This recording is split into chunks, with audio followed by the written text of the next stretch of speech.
నాన్న దగ్గర నుంచి లెటర్ వచ్చింది. పెద్ద ప్రాబ్లం. ప్రసాద్ తో నీ మ్యారేజ్ కి ఏం ప్రాబ్లం రాలేదు కదా? ఇంచుమించు అలాంటి ప్రాబ్లమే. నేను అర్జెంట్ గా ప్రసాద్ ని కలవాలి. వస్తాను.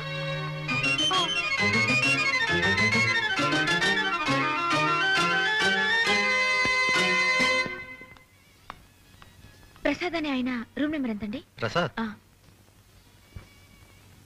ప్రసాద్ అనే పేరుతో ఇక్కడ ఎవరు లేరమ్మా. లేదండి, ఇక్కడే ఉంటున్నాడు చెప్పారు. Is a business man. మాకు తెలీదమ్మా.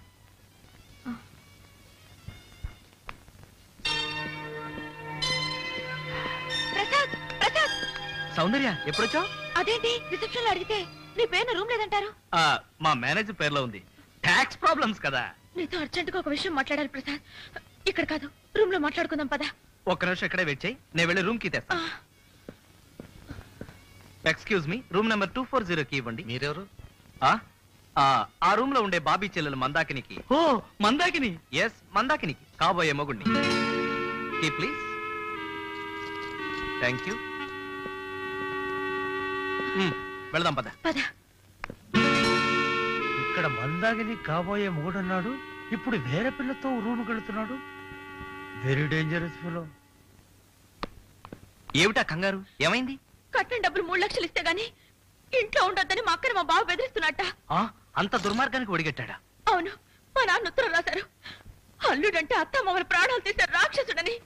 ప్రసాద్ నువ్వు. చచ్చా, నేను అలా చేయనులే. అయ్యో, నేను నీ గురించి చెప్పడం లేదు. అతనితో నేను మాట్లాడతానుగా. వాడితో మాట్లాడటం ఎవ్వరి వల్ల కాదు.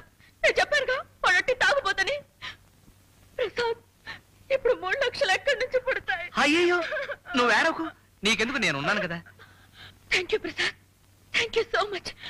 నాకు తెలుసు నువ్వు ఉన్నావని, అందుకే నీ దగ్గరికి వచ్చాను. నీకు 3 లక్షలంటే ఆఫ్టర్ ఆల్ 3 రూపాయలే.